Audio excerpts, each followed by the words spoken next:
أعوذ بالله السميع العليم من الشيطان اللعين الرجيم. بسم الله الرحمن الرحيم.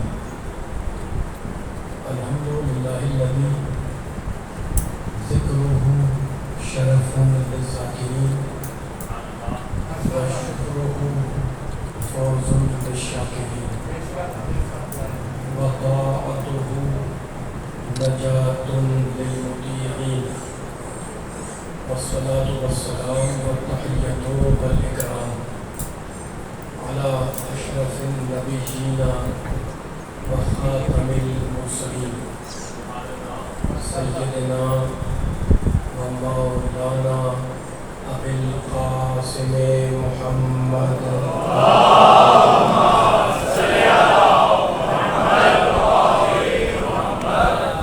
وأهل بيته الطيبين الطاهرين المعصومين المظلومين.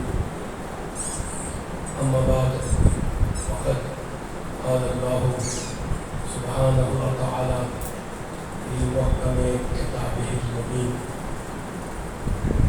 بسم الله الرحمن الرحيم.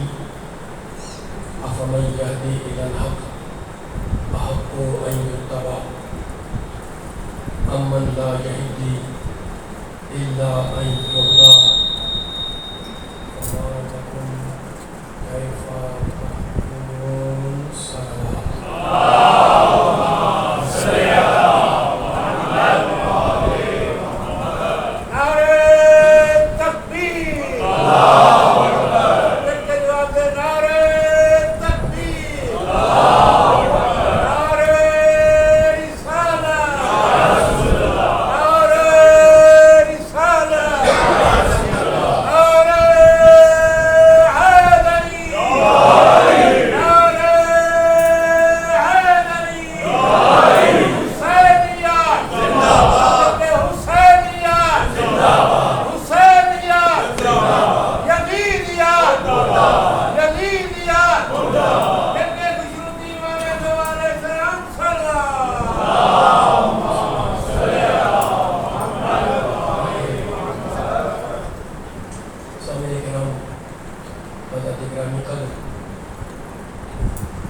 اس مقدس مجلس ترحیم سے آپ حضرات کے سامنے خطاب کی سعادت حاصل کرنے کے لیے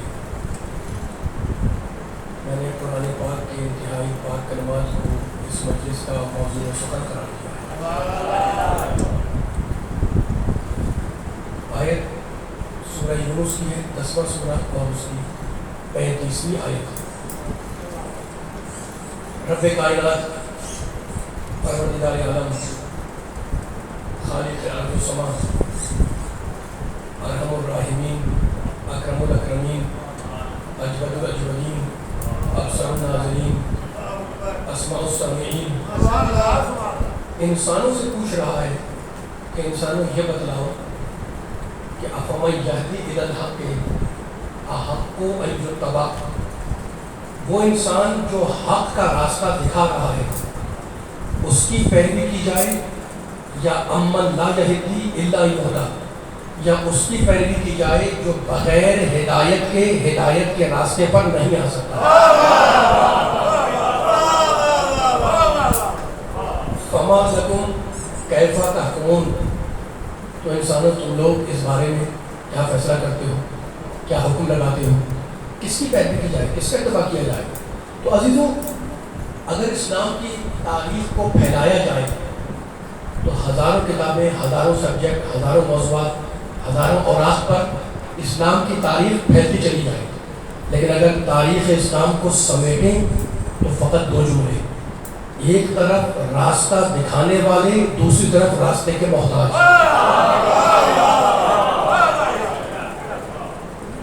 ہر دور میں ایک طرف راستہ دکھانے والے موجود ہیں، دوسری طرف راستے محتاج ہیں. اچھا، تو اب یہ ہدایت ضرورت کیا ہے؟ رب کائنات پروردگار سورہ طہر یعنی سورہ حلقہ میں کہہ رہا ہے بسم اللہ الرحمن الرحیم. حل عطا ہم پیدا کیوں ہوئے، ہمیں اللہ نے پیدا کیوں کیا، ہماری غرض تخلیق کیا ہے. حل عطا علی الانسان حین من الدہر لم یکن شیئا مذکورا. اللہ کہہ رہا ہے انسان پر یقیناً ایک زمانہ ایسا گزرا ہے جب وہ انسان کسی ذکر کے قابل نہیں تھا. لم یکن شیئا مذکورا، انسان کوئی قابل ذکر شے تھا ہی نہیں. پھر کیا ہوا؟ اللہ نے ارشاد فرمایا انا خلقنا الانسان من نطفۃ امشاج نبتلیہ. پھر ہم نے انسان کو مادہ تخلیق سے، مادہ خلقت سے انسان کو پیدا کیا، خلق کیا. انا خلقنا، ہم نے خلق کیا.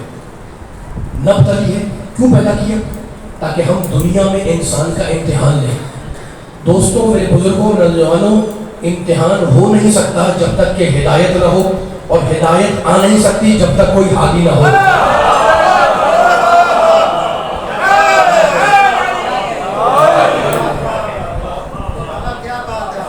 ہادی نہ ہو ہدایت کیسے؟ میرے بزرگ بھی ہیں، نوجوان بھی ہیں، بچے بھی ہیں، بڑے بیدار ذہن میرے سامنے لاہور میں تشریف فرمائے بیٹھے ہوئے. اچھا دیکھیں، ہر انسان، اب جب آیت نے کہہ دیا کہ ہر انسان پیدا ہوا ہے نبتلی ہے، امتحان دینے کے لیے. اب وہ میں ہوں، آپ ہوں، آپ سے پچھلے ہوں، ہم سے پچھلے ہوں، اگلے ہوں. قرآن نے ضابطہ دے دیا، اصول دے دیا، ایک فارمولا دے دیا کہ تمہیں دنیا میں بھیجا ہے امتحان دینے کے لیے، ہے نا؟ تمہارا امتحان ہوگا. ٹھیک ہے. سورہ بقرہ کی آیت میں کہتا ہے کہ وَبِالْآخِرَةِ هُمْ يُوقِنُونَ، متقی وہ ہے، صاحبان تقویٰ وہ ہے جو اللہ کے یوم آخرت پر یقین رکھتا ہے. اللہ ہدایت کر رہا ہے. قرآن کیا ہے؟ ہدی للمتقین. ہم نے اس قرآن کو، اس کتاب کو متقیوں کے لیے ہدایت بنایا. شروع کیا الف لام میم ذالک کتاب لا ریب فیہ ہدی للمتقین. سنیے گا، کوئی پیغام انشاءاللہ ہدیہ ہو جائے.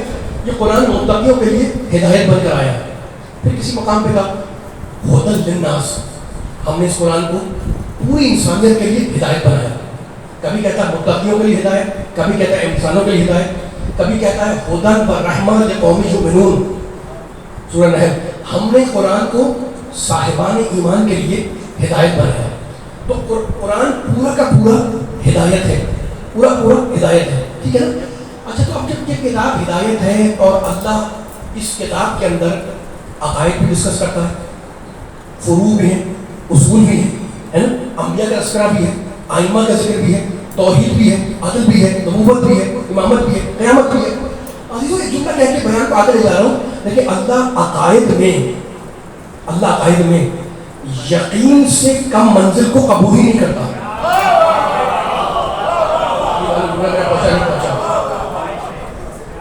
عقیدے کی جب بات آ جائے تو اللہ اس میں شک کو، گمان کو قبول نہیں کرتا.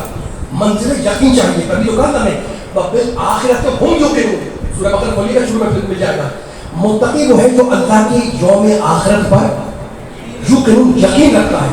ٹھیک ہے نا؟ اب میں بیان کو آگے لے جانا چاہ رہا ہوں، لیکن آگے لے جانے کے لیے ذرا سی ایک تفصیل ہے یقین کے حوالے سے جو آپ کو ہدیہ کر رہا ہوں. دیکھیں، انسان جب کسی بھی چیز کا اعتبار کرتا ہے، کوئی بھی چیز آپ کو بیان کی گئی یا آپ کے ذہن میں آئی، کوئی خیال، کوئی تصور، تو اس کے اعتبار کرنے کی 4 قسمیں ہیں جو فلاسفہ نے لکھی اور علماء حکمہ نے لکھی. کہ 4 چیزیں ہیں اعتبار کرنے کی. جس طرح مجمع بیٹھا ہوا ہے، اس طرح میرا ساتھ دے تاکہ تھوڑی سی فلسفیانہ گفتگو ہے، لیکن اسی نتیجے تک جانا ہمیں ان جملوں کو پڑھ کر کچھ آیتیں ڈسکس کرنی ہے. پہلے میں ان جملوں کی وضاحت کر دوں. اچھا، تو اب کسی بھی چیز کے اعتبار کرنے کی 4 قسمیں ہیں. ٹھیک ہے؟ روزمرہ کی ہے، ہر انسان ان چیزوں سے جو ہے وہ مبتلا بھی ہوتا ہے، اور روزمرہ کی اس بات کی چیزیں. بس میں لفظوں کو بیان کر رہا ہوں کہ ہم لوگ سمجھتے ہیں بعض وقت کہ جناب ہم کہتے ہیں وہم و گمان بھی نہیں تھا. 2 لفظ آ گئے نا، وہم و گمان، وہم اور گمان. ٹھیک ہے؟ اب وہ 4 چیزیں کیا ہیں جو الگ الگ ہیں؟ وہ 2 چیزوں سے مل کر بنی ہیں. وہ 4 چیزیں میں بھی وضاحت کروں گا. ایک ہے مثبت، ایک ہے منفی. ٹھیک ہے؟ اب پہلی مثال بیان کر رہا ہوں. وہم، ٹھیک ہے نا؟ وہم ہوتا ہے. اچھا، تو اب علماء نے کیا لکھا کہ وہم کی تعریف کیا؟ وہم کسے کہتے ہیں؟ وہم کہتے ہیں جس میں نہ ہونے کا رجحان ہو. 2 پلڑے ہیں. وہم کیا ہے؟ جس میں نفی، نہ ہونے کا رجحان ہو. نہ ہونے کا پلڑا بھاری ہے اور ہونے کا پلڑا ہلکا ہے. مثال کیا ہے اس کی؟ مثال آسان سی. پھر کوئی کہہ دے، وہمی آدمی کو کہہ دے کہ شاید جنت نہیں ہے، اس نے انکار کیا نا کہ شاید جنت نہیں ہے. تو نہ ہونے کا رجحان ہے، نہ ہونے کا پلہ بھاری ہے، میرا ساتھ نہیں اس کی جملوں کو بیان کر دوں میں، اور ہونے کا پلہ ہلکا ہے، ٹھیک ہے، اسے کیا کہتے ہیں؟ وہم، ٹھیک ہے۔ اب دوسری قسم آتی ہے، وہم میں رہے، دوسری قسم ہے شک۔ شک میں 50-50% ہے، رجحان نہیں ہے نا، شاید جنت ہو شاید جنت نہ ہو، جملہ پہنچے گی، میں نہیں کروں، علماء نے تقسیم کی ہے بھائی شک کی کیا تعریف ہے؟ شک میں 50-50% ہے، کوئی کہتے ہیں جناب شاید جنت ہے شاید جنت نہیں ہے، میں مثال دے رہا ہوں تاکہ بات واضح ہو جائے، ٹھیک ہے۔ یہ ہوگی شک کی منزل جہاں دونوں پلے برابر ہی ہے، 50% یہ ہے 50% وہ ہے۔ وہم کیا تھا؟ جہاں پہ نہ ہونے کا پلہ بھاری ہے، ٹھیک ہے، دو چیزیں ہو گئی، وہم ہو گیا دوسرا شک ہو گیا۔ اور اب تیسرا آیا زن، زوئے نون زن، جسے ہم کہتے ہیں اردو میں گمان، ٹھیک ہے، یہ وہم کے بالکل اپوزٹ ہے۔ وہم میں نہ ہونے کا رجحان تھا، اس میں ہونے کا رجحان ہے، ہونے کا پلہ بھاری ہے۔ مثال وہی ہے کہ جناب شاید جنت ہے، یعنی ہونے کا رجحان ہے، نہ ہونے کا پلہ ہلکا ہوا، ٹھیک ہے۔ تو کیا چیز ہوئی؟ فرق کیا ہوا؟ وہم کے اندر نہ ہونے کا رجحان، ظن کے اندر ہونے کا رجحان، شک میں دونوں برابر، ہونا نہ ہونا دونوں برابر میں، اور چوتھی منزل یقین کی جہاں انسان کو 100% اطمینان ہوتا ہے۔ یقین تو بڑا آسان ہو گیا، جہاں پر 100% 100% یقین ہی یقین ہے، اطمینان ہے کہ یہ چیز تو ہے ہی، ٹھیک ہے نا، وہ ہے یقین کی منزل۔ تو یہ اعتبار کی چار قسمیں آ گئی، وہم، شک، ظن، یقین، ٹھیک ہے نا۔ اب قرآن مجید نے یقین کی 3 قسمیں بیان کی، سورہ تکاثر اس میں 2 قسمیں بیان کی، میں جلدی سے آئے پڑھوں گا، وہ دونوں قسموں کا ذکر کر کے بیان کو آگے لے جاؤں گا۔ بسم اللہ الرحمن الرحیم، اللہ کہہ رہا ہے الہاکم التکاثر، دیکھیں کیا نصیحت ہے اللہ کی، بچے سے سارے ثواب ہے، اور ایک کے لیے قرآن کا حد لفظ نصیحت ہے۔ اللہ کہہ رہا ہے الہاکم التکاثر، تمہیں مال کی، دولت کی، اولاد کی کثرت نے غافل کیا ہوا ہے، اللہ بول رہا ہے۔ بہت رہنما کرتے رہیے تاکہ قرآن کا پیغام ہے پوری طاقت سے پہنچے۔ میرا انداز بیان بھی یہی ہے کہ سب سننے والوں کو انوالو کرتا ہوں جملوں کے اندر، تو ذرا ہوا کرنا ہے مل کے تاکہ وہ فیصلہ ہو جائے۔ الہاکم التکاثر، تمہیں کثرت نے مال کی، اولاد کی یا دنیاوی سامان کی، اس نے تمہیں غافل کیا ہوا ہے، تمہیں گمراہ کر دیا ہے۔ حتیٰ اللہ کہہ رہا ہے حتیٰ زرتم المقابر، یہاں تک کہ جب تم قبر کا منہ دیکھو گے تو تمہیں اندازہ ہوگا کہ یہ غفلت بڑی بری چیز تھی۔ کہ اللہ صحبت تعلمون، صحبت اللہ صحبت تعلمون 2 مرتبہ کہتا ہے کہ تم جان لو گے، ثم لا تعلمون، پھر کہتا ہے علم یقین، اور تم علم میں تمہارے پاس اگر یقین کا علم ہوتا، لا ترون الجحیم، تو تم جہنم کو دیکھ لیتے، ثم لا ترونها عین الیقین، اور سنو اس بات کو یاد رکھو کہ فقط علم یقین سے نہیں، تم عین یقین سے ضرور بے ضرور دیکھو گے۔ میرا ساتھ میں ذرا قرآن کی اصطلاح ہے، قرآن کی ہے اللہ سوف تعلمون ثم اللہ سوف تعلمون کلا لو تعلمون علم الیقین لا ترون الجحیم ثم لترونها عین الیقین ثم لتسألن یومئذ عن النعیم۔ دو مقام پر اس سورہ کے اندر اللہ نے یقین کا ذکر کیا ہے نا۔ اب میں ڈیٹیل میں نہیں جا رہا ہوں، ایک ہے علم یقین، دوسرا ہے علم یقین، ٹھیک ہے نا، 2 منزل ہو گئی سورہ تکاثر کے اندر۔ اور جب میں نے سورہ واقعہ کو پڑھا تو اس میں اللہ نے یقین کا لفظ استعمال کیا، لیکن دوسرے لفظ تھا ان ھذا لہو الحق الیقین۔ مولا آباد رکھے، سلامت رکھے۔ کوئی فیصلہ ہونا ہے انشاءاللہ بزرگوں، نوجوانوں، بچوں کے سامنے، اور ہم قرآن سے مل کر انشاءاللہ رزلٹ دیں گے۔ 3 چیزیں ہو گئی قرآن کی نکاح میں، یقین کی جس کو یاد رہے، وہم، شک، ظن، گمان ہو جائے نا۔ اب یقین کی اللہ نے 3 پر بیان کی ہے نا، اور ایک کسی اور بیان کروں میں آپ کے سامنے۔ سورہ تکاثر نے 2 بیان کی، علم یقین۔ سورہ واقعہ نے کہا حق الیقین، ٹھیک ہے نا۔ عزیزوں، میرے دوستوں، میرے بزرگوں، میرے محترم سننے والوں، یقین کی 4 قسمیں علماء نے لکھی۔ ایک ہے محض یقین، یعنی صرف یقین ہے، فقط یقین ہے۔ مثال کیا ہے اس کی؟ بڑی آسان سی مثال، الفاظ مشکل لگے لیکن مثالیں تو بڑی آسان ہے نا۔ آپ گھر میں بیٹھے ہوئے تھے، آپ کے کوئی دوست آئے جو آپ کے بڑے معتبر دوست تھے، یعنی ان کی باتوں پر آپ کو اعتبار تھا. گھر میں آئے آپ کو سلام کیا, کہنے کہ جناب فلاں جگہ پر آگ لگ گئی ہے. معتبر آدمی نے آپ کے بات کو مان لیا, آپ کو یقین ہو گیا. خاموش خاموش بیٹھے رہا. میرا ساتھ میں اسی طرح پڑھتا ہوں, میرے جتنے پیچھے بیٹھے ہوئے میرے کے ساتھ ہیں, تاکہ کوئی فیصلہ ہو جائے. نگرانی والے بیٹھے ہوئے دوست آیا, اس نے کہا جناب فلاں جگہ پہ آگ لگی ہے, کیونکہ معتبر دوست تھا.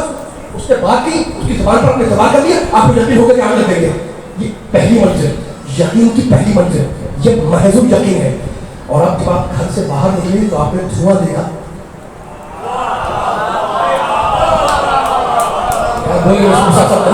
اب باہر نکلے تو آپ کی نگاہ پر دھواں کے اوپر, آپ نے آگ نہیں دیکھی, لیکن آگ کا اثر دیکھا.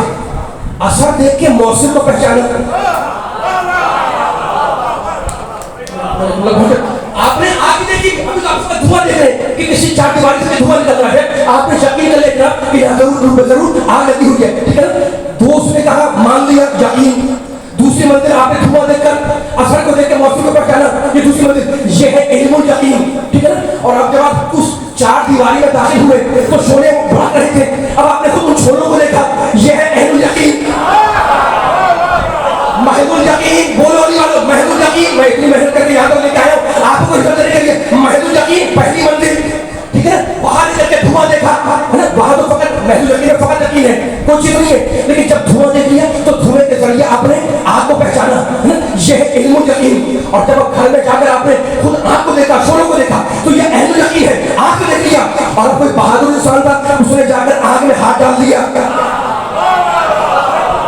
اس نے آگ کا ترجمہ کیا, آگ کو پڑھا. اس کا نام ہے حق الیقین, محض الیقین, علم الیقین, عین الیقین. میرا جملہ ظاہر ہو رہا ہے, حق الیقین. یہ چاروں منزلیں ہو گئی, ٹھیک ہے نا. اب دنیا میں جتنے بھی لوگ پائے جاتے ہیں, جتنے بھی لوگ پائے جاتے ہیں, بھائی ہر انسان اپنی اپنی صلاحیت کے مطابق یقین رکھتا ہے نا. لیکن ہمیں اتنا معلوم ہے کہ یقین کی پہلی منزل ہے محض الیقین, یقین کی آخری منزل ہے حق الیقین, ٹھیک ہے نا. ہر انسان یقین کی منزل پر منزلیں طے کرتا ہوا آگے بڑھ رہا ہے. جس کی جتنی معرفت الہی ہوگی اتنی اس کی یقین کی منزل آگے ہوگی.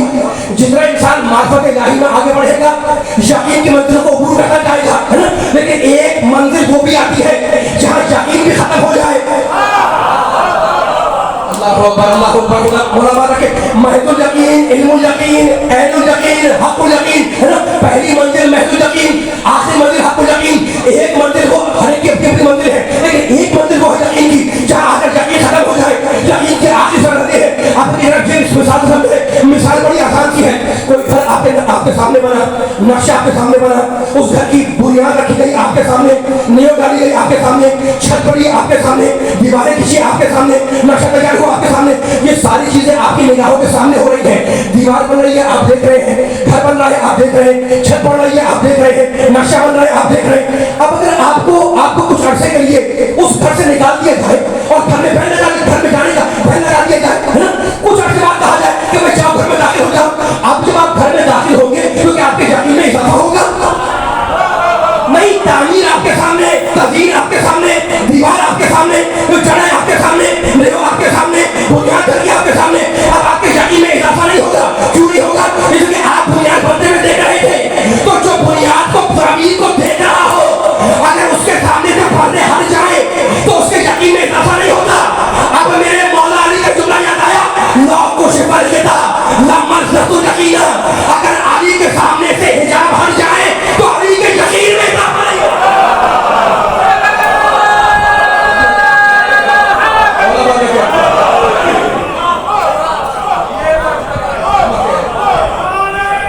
مل کے بہت پیچھے والے سارے مل کے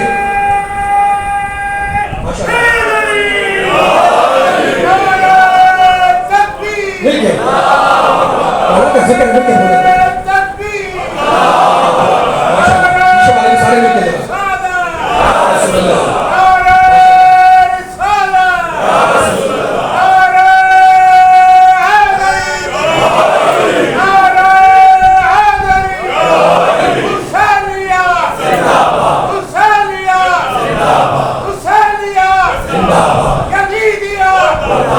یزیدیہ، نعرہ حیدری،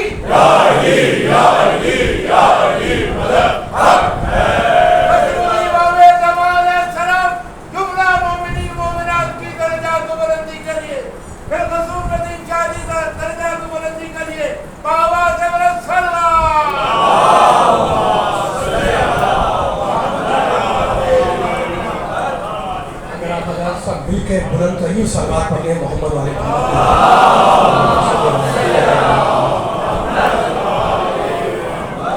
بہت بڑی عبادت ہے درود پڑھنا، بہت بڑی عبادت ہے.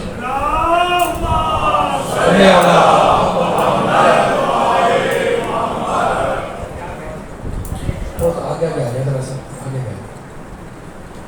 اپنی اپنی حاجت روایت کے لیے، تمام مشکلات کی حل کے لیے، تمام ملومین کی درجات کو بدلنے کے لیے ملتے خوشنودی امام زمان علیہ السلام و تجلیل ظہور امام زمان علیہ السلام. کتنی مولا سے محبت ہے، کتنی مولا سے عشق ہے، کتنی بلند زبان سے ملتے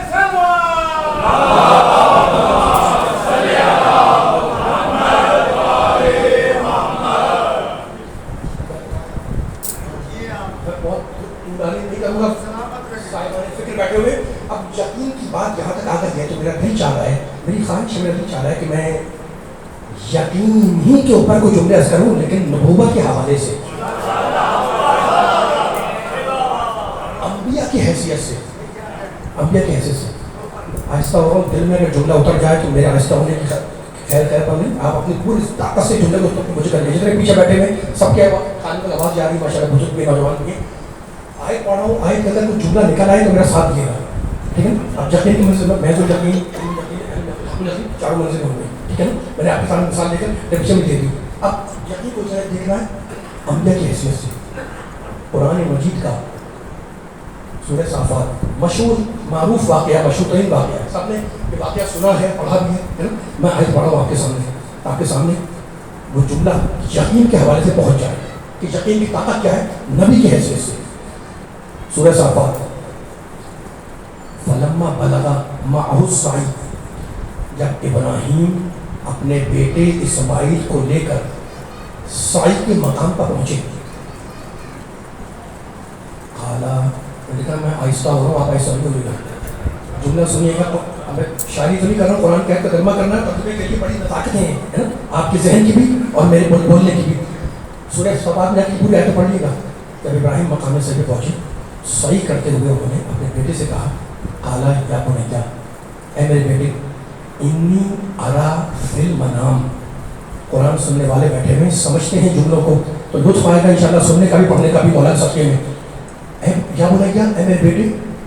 ابراہیم کہہ رہے ہیں اسماعیل سے، کیا کہہ رہے ہیں؟ انی ارا فی المنام، میں خواب دیکھ رہا ہوں.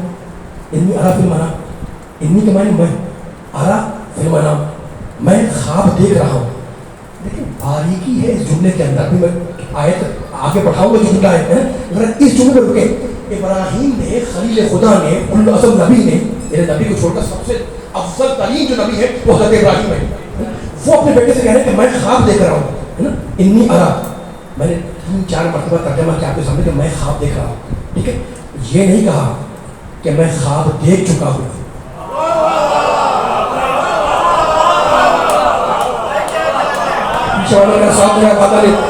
میں بہت لمبی تقریر نہیں کروں گا، گھنٹے گھنٹے کی، جتنا آپ نے سمجھ لیا تو میرے لیے میرا مقصد حل ہو گیا انشاءاللہ، ٹھیک ہے نا. اب اتنا کیا فرق ہو گیا ترجمے میں فرق ہے، اور پڑھ لکھ کے سب باتیں نہ ہو کے بیٹھی ہو تو مزہ بھی آتا ہے جملہ کہنے کا. دیکھیں حضرت یوسف علیہ السلام کے جملے کو قرآن نے سورہ یوسف میں بیان کیا تھا.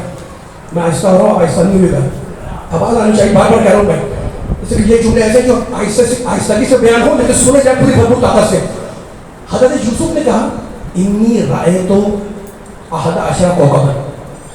حضرت یوسف کہہ رہے ہیں کہ اپنے والد سے کہ میں نے خواب میں دیکھا ہے کہ مجھے ستارے سجدہ کر رہے ہیں، 11 ستارے سجدہ کر رہے ہیں. سورہ یوسف جا کے دیکھ لیا، انی رأیت احد عشر کوکبا، میں نے خواب دیکھا ہے کہ مجھے 11 ستارے سجدہ کر چکے ہیں. انی رأیت، میں نے خواب دیکھ لیا.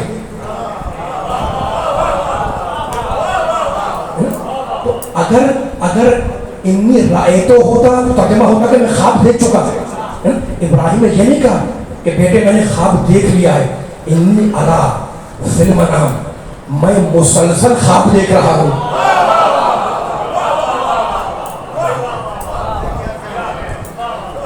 انی ارا کا فرق دے گا. انی رأیتو میں خواب دیکھ چکا, ختم ہو گئی بات واضح کی. ابراہیم نے یہ نہیں کہا انی ارا فی المنام, میں ایک بار خواب دیکھ رہا ہوں.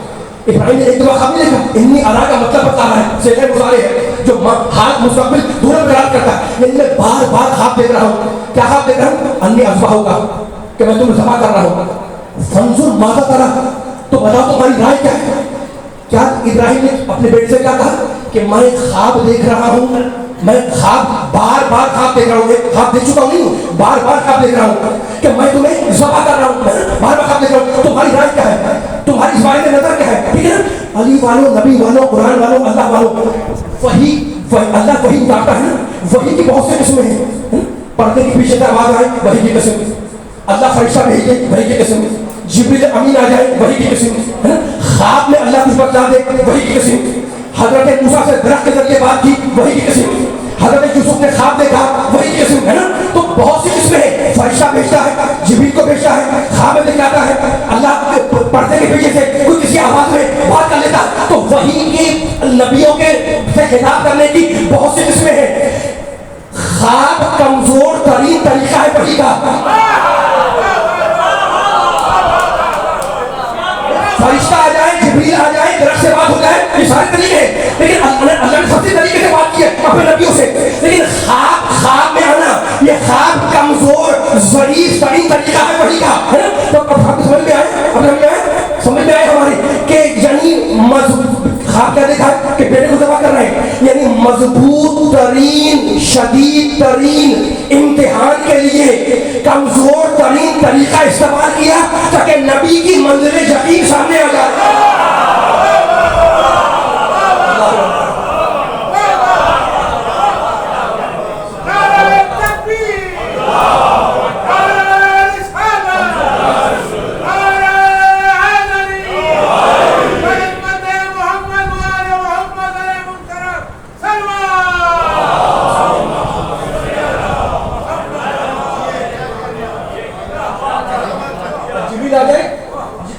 جبریل آ جائے, فرشتہ آ جائے, پردے کے پیچھے سے آواز آ جائے, ہر طریقے ہیں. اور قرآن میں استعمال ہوئے, اللہ نے بار اپنے نبیوں سے خطاب کیا ہے ان طریقوں کے ذریعے. یہ طریقے اللہ کے بنائے ہوئے, ہمارے بنائے تھوڑی. قرآن نے ذکر کیا, علماء نے کتابوں کے اندر لکھا, لیکن اللہ نے ایک طریقہ رکھا ہے خواب میں بتا دینا. خواب کمزور ترین طریقہ ہے وحی کا, اور جو امتحان لے رہا ہے اللہ وہ مضبوط ترین امتحان, شدید ترین امتحان کے لیے کمزور ترین طریقہ چنا ہے نا, تاکہ نبی کی منزل یقین سامنے آ جائے. اچھا تو اب کیا خواب دیکھا, انی ارا فی المنام, میں دیکھ رہا ہوں, بار دیکھ رہا ہوں بیٹے کہ میں تجھے ذبح کر رہا ہوں. سنیے گا, میں تجھے ذبح کر رہا ہوں. ٹھیک ہے, فانظر ماذا ترى, تو تمہاری رائے کیا ہے. اب ہاتھ جوڑ کر جملہ جناب ابراہیم کے بارے میں سن, بھائی آپ کو اللہ کا حکم آیا ہے کہ میں ذبح کر رہا ہوں تو ذبح کریے, یہ بیٹے سے پوچھنے کی ضرورت کیا ہے.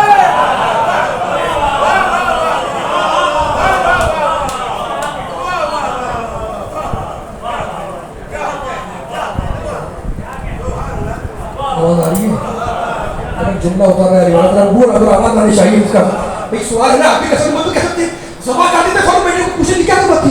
فضل مانگ رہا, قرآن میں کہتے نہیں, تم بتلاؤ تمہاری رائے کیا ہے, تمہاری رائے کیا ہے. کیونکہ ضرورت تھی, ابراہیم کو حکم آ گیا, جب ابراہیم پہ وحی آ گئی کہ اس بچے کو میں ذبح کر رہا ہوں تو ذبح کر دیتے. یہ اسماعیل سے پوچھنے کی ضرورت کیا تھی, ضرورت کیا تھی, ضرورت کوئی تھی نا. تو خدا کی قسم اس جملے کا ہمیں یاد رکھے گا کہ اگر ابراہیم پوچھے بغیر اس خواب پر عمل کر بیٹھتے تو ابراہیم کی منزل یقین تو سامنے آ جاتی, اسماعیل کی منزل یقین سامنے نہ آتی.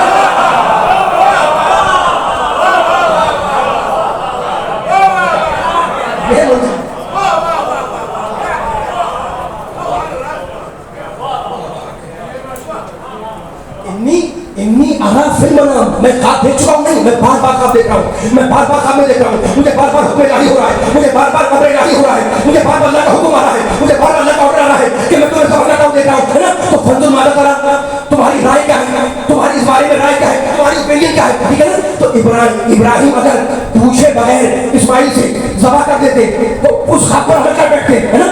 تو ابراہیم کی یقین کی منزل سامنے آ جاتی, لیکن اسماعیل کی منزل یقین سامنے نہیں آتی. اسے پوچھا کہ تمہاری رائے کیا ہے, تمہاری رائے کیا ہے. اب علی والوں, نبی والوں, قرآن والوں, اللہ والوں, ابراہیم نے تو پوچھ لیا, ابراہیم نے پوچھ لیا کہ بتاؤ تمہاری رائے کیا ہے. ابراہیم نے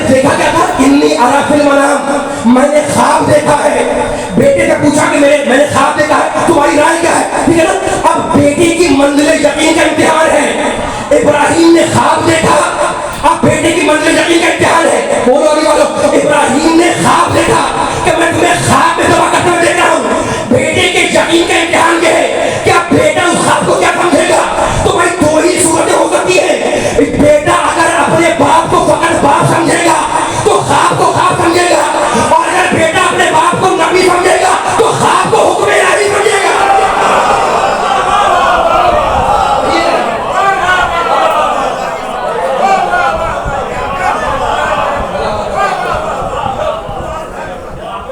کریم سے بات پڑھے محمد والے محمد.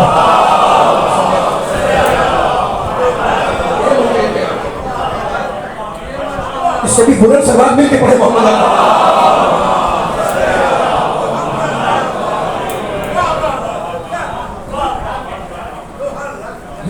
یہ منزل امتحان ہے. منزل امتحان سے ہر انسان کو گزرنا ہے. بڑا درجہ ہے, بڑا شرف ہے حضرت ابراہیم علیہ السلام کا قرآن مجید کے اندر. قرآن مجید میں پروردگار عالم نے سورہ مریم ہی کے اندر جب جناب ابراہیم کا ذکر کیا تو ارشاد فرمایا وَاذْكُرْ فِي الْكِتَابِ ابراہیم, کتاب میں ابراہیم کا ذکر کرو. مالک ابراہیم کون ہے؟ توجہ کریں, بہت طویل بیان نہیں ہے, بس 10-12 منٹ اور دے رہا ہوں آپ کو. 2-3 آیتیں پڑھ کے بیان کو ایک ربط دے کر بیان کو ختم کر دوں گا انشاءاللہ. لیکن پوری توجہ دیجیے. میں نے پیچھے آ کے بیٹھ گیا ماشاءاللہ, قرآن سن رہا ہے, نبی کے فضائل سن رہا ہے, علی کے فضائل سن رہا ہے, انبیاء کا ذکر سن رہا ہے. قرآن کی آیت کی روشنی میں اب مجھے 2-3 آیتیں پڑھنے دیں تاکہ فیصلہ ہو جائے. وَاذْكُرْ فِي الْكِتَابِ ابراہیم, کتاب میں ابراہیم کا ذکر کرو. انہو کانا, تک تو نہیں گئے میرا ساتھ دیتے رہی گا. ویسے آپ ایک ساتھ سپورٹ کیے بخاری صاحب 5 منٹ لے کے دے رہا ہوں, 5-7 منٹ اس کے بعد بیان کو ختم کر رہا ہوں. وَاذْكُرْ فِي الْكِتَابِ ابراہیم, کتاب میں ابراہیم کا ذکر کرو. مالک ابراہیم کون ہے؟ انہو کانا صدیقا نبیّا, ابراہیم ہمارا نبی بھی ہے, ابراہیم ہمارا صدیق بھی ہے.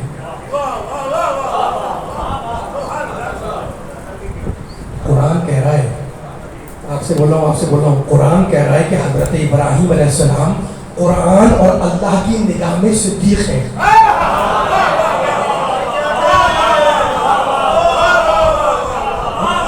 میں نہیں کہہ رہا ہوں, قرآن کہہ رہا ہے کہ حضرت ابراہیم کیا ہے؟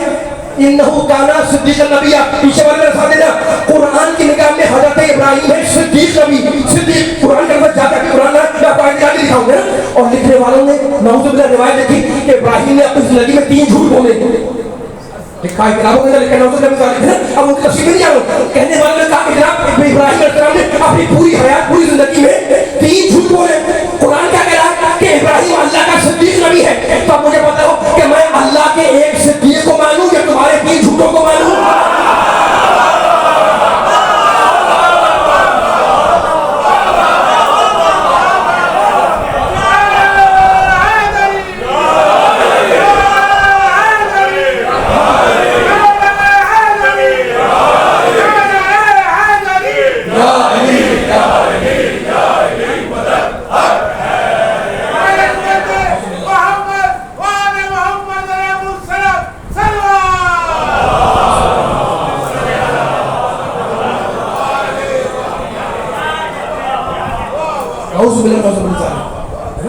سلاست کے بعد جھوٹ بولے. ہم تو قرآن کے صدیق کو مانیں گے, قرآن کے صدیق کو مانیں گے, ہم جھوٹوں کو نہیں مانیں گے.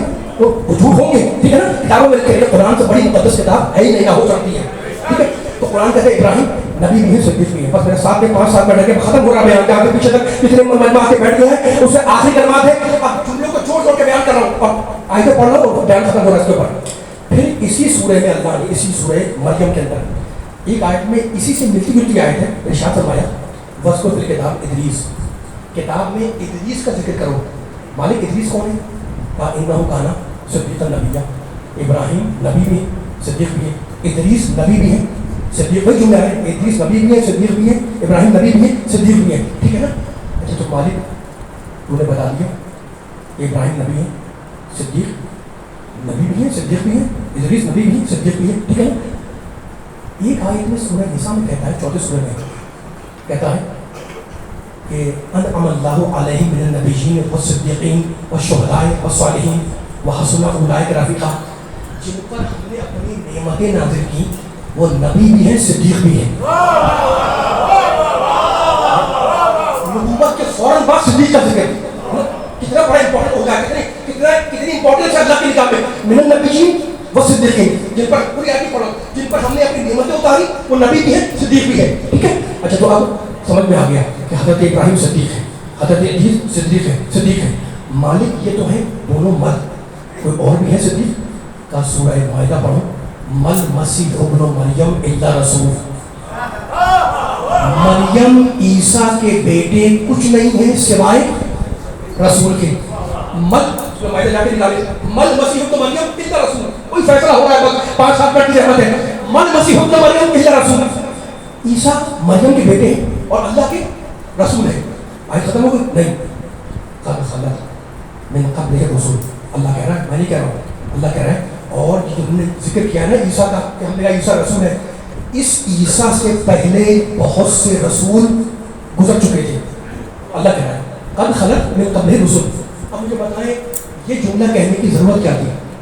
قرآن کوئی لفظ, کوئی نقطہ, کوئی حرف بے مقصد استعمال نہیں کرتا.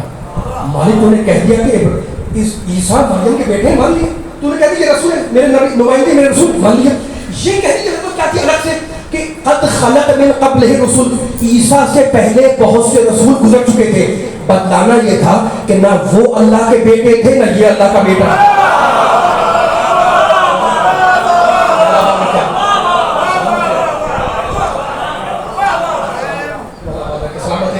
آپ کی سماعتوں کو مولانا زیبر سے بچائے. بس میں آخری کلمات سے طویل لے کے آگے اپنے بیان کو, اب طویل بار بار کریں طویل نہیں کرنا ہے لیکن مجبور ہو گیا, اگر چھوڑ دوں تو یہ بیچ میں گفتگو رک جائے گی. پوری تحقیق کا خلاصہ جو نکال کے آپ کو دے رہا ہوں. عیسیٰ مریم کے بیٹے, اللہ کے رسول, سب کچھ ہے, اور اس سے پہلے بہت سے رسول ان جیسے گزر چکے تھے. تو اگر اللہ کے بیٹے ہوتے وہ ہو جاتے, تو وہ اللہ کے بیٹے تھے نہ یہ اللہ کے بیٹے.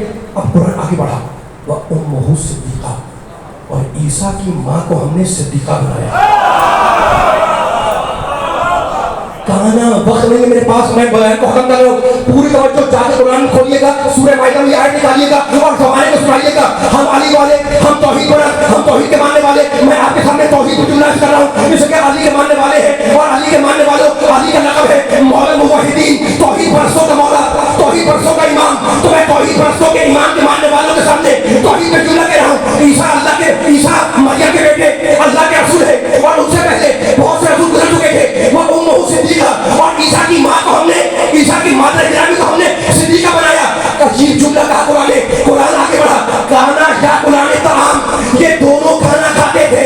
عیسیٰ بھی کھانا کھاتے تھے, مریم بھی کھانا کھاتی تھی. میں اگر ممبر پہ کہوں آپ کے سامنے کہ میں پانی پیتا ہوں, یہ کھڑے ہو کے کہے کہ میں کھانا کھاتا ہوں, وہ کھڑے ہو کے کہے کہ میں پانی پیتا ہوں, تو سارے ممبر کہے لیکن کی باتیں کیا ہو رہی ہیں کہ یہ کھانا کھاتے ہیں, یہ پانی پیتے ہیں, وہ چائے پیتے ہیں, یہ تو بولنے بات کی. تو میں ہاتھ میں پوچھوں پروردگار تو نے کہہ دیا کہ عیسیٰ رسول ہے, تو ہم نے مان لیا.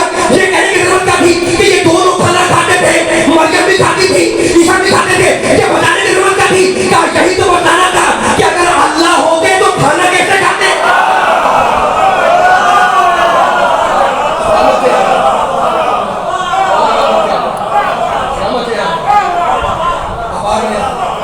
میں دیکھ رہا ہوں ماشاءاللہ میرے پیچھے سننے والے بھی بڑی بیداری سن رہے ہیں, ہاتھ بلند ہیں آپ کے, مولا آپ کے ہاتھوں کو بلند رکھے. اب بیان کو میں آگے لے جا رہا ہوں. تو قرآن کی آیت نے فیصلہ کر دیا کہ عیسیٰ اللہ کے بندے ہیں, بیٹے نہیں ہیں. مریم کے بیٹے ہیں, اللہ کے رسول ہیں, اللہ کے نبی ہیں, اللہ کے نمائندے ہیں, معصوم ہیں, صاحب شریعت ہیں, اولو العزم ہیں, ان کی ماں صدیقہ ہے. یہ دونوں کھانا کھاتے تھے, مریم بھی کھاتی ہے, عیسیٰ بھی کھاتے ہیں, ہے نا. تو مریم کا لقب ہے قرآن میں صدیقہ.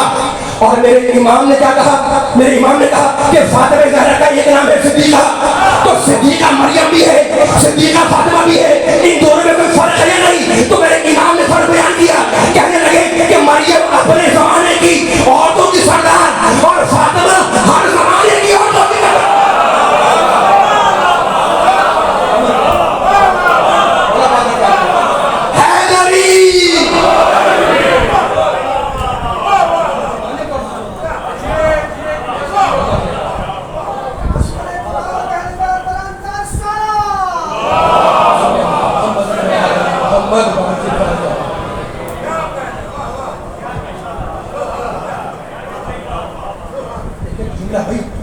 معصوم پر بھی وہی الہی پابندی ہے نا. اور خیر الہی فعل الخیرات, اس پر فعل کی وحی کی جاتی ہے, تو وہ بھی اپنی خواہش سے نہیں بولتا. میرے امام نے فرمایا کہ شہزادی کے ناموں سے ایک نام ہے فاطمہ, ایک نام ہے صدیقہ.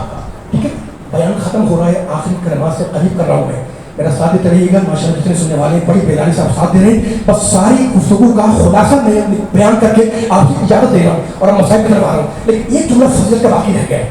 فضائل سننے والوں سے آج ابھی بھی سن رہے تھے آپ, سلام نہیں ہوتا فضائل ہے, اور میں بھی آخری کلمات ادا کر رہا ہوں فضائل کے, اور پھر بیان ختم کر دوں گا. لیکن پہلے خلاصہ بیان کر دوں.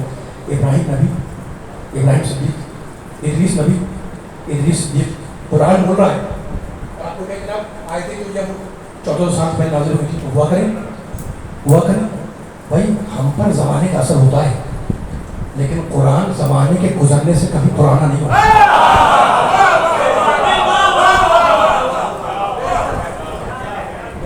میں حدیث بولتے رہی ذرا تھک نہ ہوں, میرے ساتھ کرنا ہے.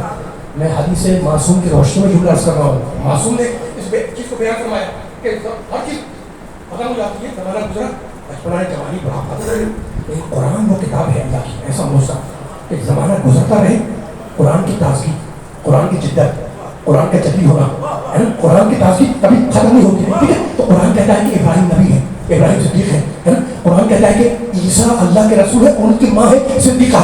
اور میرے امام نے کیا کہا کہ مریم اپنے زمانے کی عورتوں کی سردار, اور میری شہزادی اپنے زمانے کی نہیں, فقط ہر زمانے کی, ہر دور کی, ہر امام کہہ رہے ہر پیریڈ کی, ہر زمانے کی, ہر لہجے کی, ہر لمحے کی عورتوں کی سردار ہے. اسی لیے امام نے فرمایا میری شہزادی کے لیے کیا فرمایا, فرمانے لگے یا صدیقۃ الکبریٰ. مریم صدیقہ ہے, لیکن مریم شہزادی کے مقابلے پر صدیقہ کبریٰ نہیں ہے. میری شہزادی کا نام ہے صدیقہ کبریٰ. آدھی والا تم سے بہتر کون سمجھے گا, میری شہزادی ہے صدیقہ کبریٰ. کبریٰ کہتے ہیں جو سب سے بڑی ہو, اکبر کہتے ہیں جو سب سے بڑا ہو. میری جملہ پر صغریٰ سب سے چھوٹی, اصغر سب سے چھوٹا, کبریٰ سب سے بڑی, اکبر سب سے بڑا ہے نا. تو صدیقہ کبریٰ ہے شہزادی کا لقب, شہزادی ہے صدیقہ کبریٰ. کبریٰ کہتے ہیں جو سب سے بڑی ہو ہے نا, اکبر کہتے ہیں جو سب سے بڑا مرد ہو, کبریٰ جو سب سے بڑی عورت ہو.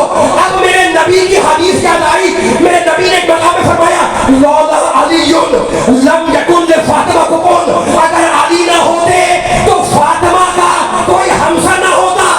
فاطمہ اگر صدیقہ کبریٰ ہے تو علی صدیقہ اکبر ہے.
رسول کیسی مصیبتیں ہیں.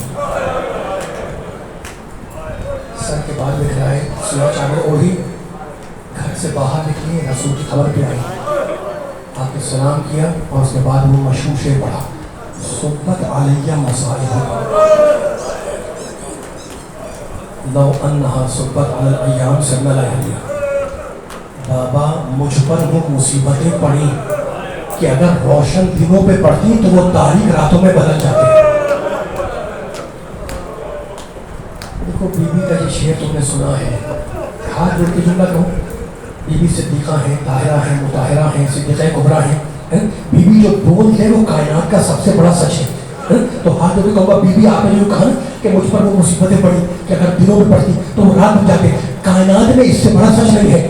لیکن بی بی ہاتھ جوڑ کے جملہ کہوں گا کہ آپ کی ساری مصیبتیں حجرے کے اندر کی اور زینب کی ساری مصیبتیں حجرے کے باہر کی.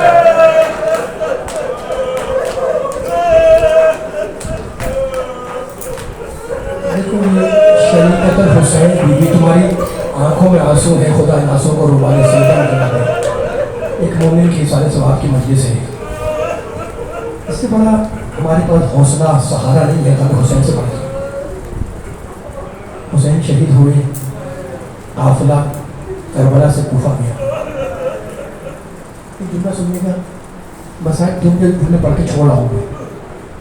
قافلہ کربلا سے کوفہ گیا, کوفے میں رک کر پھر وہاں سے نکلا ہے شام کے لیے.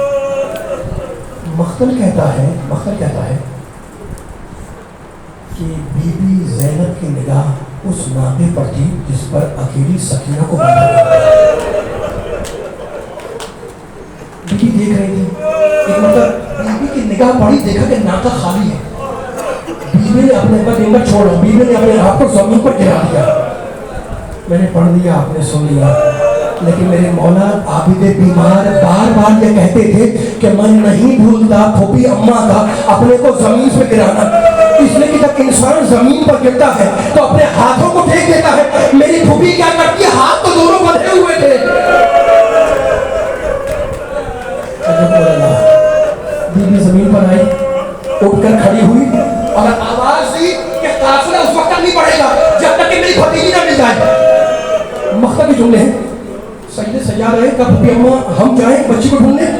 کہا بیٹے بھائی نے روزہ کے آخر کے وقت اسے میرے سپرد کیا تھا, تو یہیں قافلے کے پاس ہے, میں جاؤں گی. شہزادی زینب چلی, شہزادی ام کلثوم چلی, آواز دیتی چلی, سکینہ سکینہ, اگر ہماری آواز سنو تو لبیک کہنا. راوی کہتا ہے کہ میں بیویوں کے پیچھے پیچھے چل رہا تھا, اتنے میں ایک ناقہ سوار آتا نظر آیا. بیوی نے اسے روک لیا اور کہا اے شخص تم نے میری بھتیجی کو تو نہیں دیکھا؟ کہا بیوی مجھے یہ تو نہیں معلوم کہ وہ آپ کی بھتیجی تھی, لیکن میں نے ایک بچی کو زمین پر گرتے ہوئے دیکھا, اور چونکہ وہ بچی منہ کے بل گری تھی اس کی ناک سے خون بہ رہا تھا. آخری